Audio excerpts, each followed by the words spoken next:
Depuis que je suis toute petite, j'ai eu de la difficulté à l'école. J'ai eu des embûches pour réussir mon secondaire 5 et j'ai décidé de faire du bénévolat auprès des personnes âgées. Et Isabelle Gagnon m'a donné la chance de pouvoir travailler avec son équipe. J'aime vraiment ça de me lever puis de pouvoir venir travailler. Bonjour, Madame Bruyère. Et là, je suis en train de suivre une formation pour être préposée aux bénéficiaires. J'avoue que c'est pas si facile que ça, suivre le cours, mais j'ai confiance en moi pareil. Nous, on a accueilli Lauriane quasiment à l'ouverture du pavillon qui a été inauguré en 2017. On a été approché par le CEMO pour que Lauriane vienne travailler avec nous comme aide de service. Le CEMO Mauricie est un organisme en employabilité pour développer l'employabilité et l'accompagnement des personnes ayant des limitations significatives et persistantes en emploi. Notre objectif, en fait, est de réaliser le potentiel de la personne afin d'explorer les perspectives réalistes vers l'emploi. C'était un beau système de partenariat.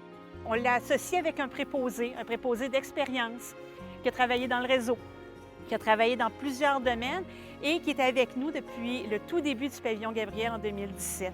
Grâce à lui, on a montré à Lauriane comment s'approcher du résident, comment communiquer avec lui, comment lui offrir un service de qualité en respectant les valeurs d'entreprise.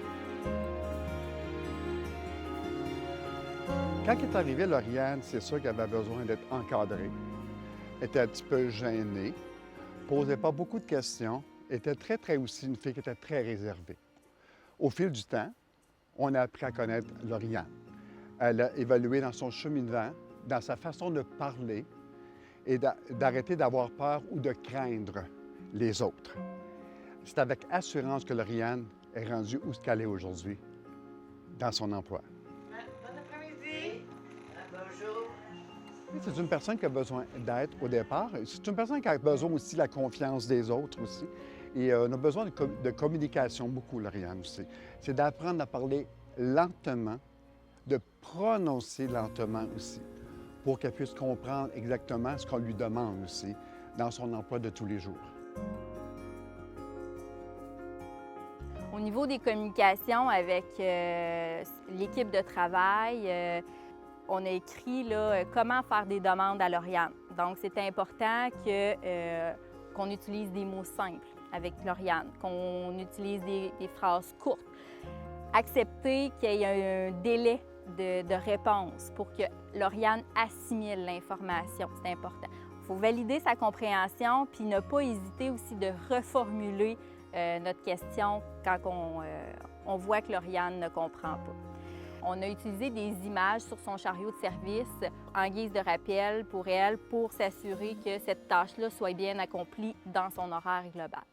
On a aussi, dans sa tâche de lavage, on a aussi mis des cartons d'identification pour permettre à Lauriane de bien repérer quel vêtement allait à quel résident, puis qu'il n'y ait pas de perte de vêtements.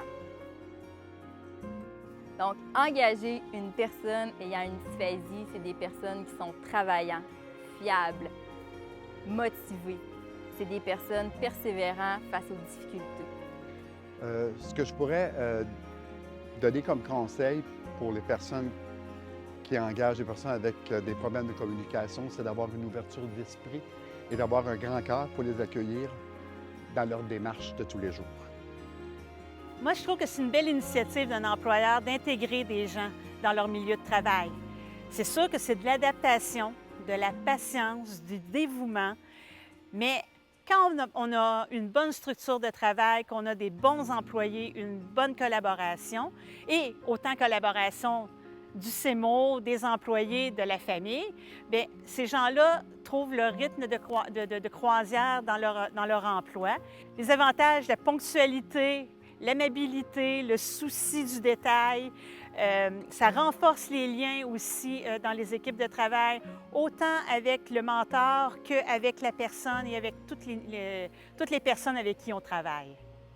Donc, la plus grande paye que j'ai pu avoir, c'est quand Lauriane m'a dit « J'ai jamais été aussi bien depuis que j'ai 18 ans au travail ».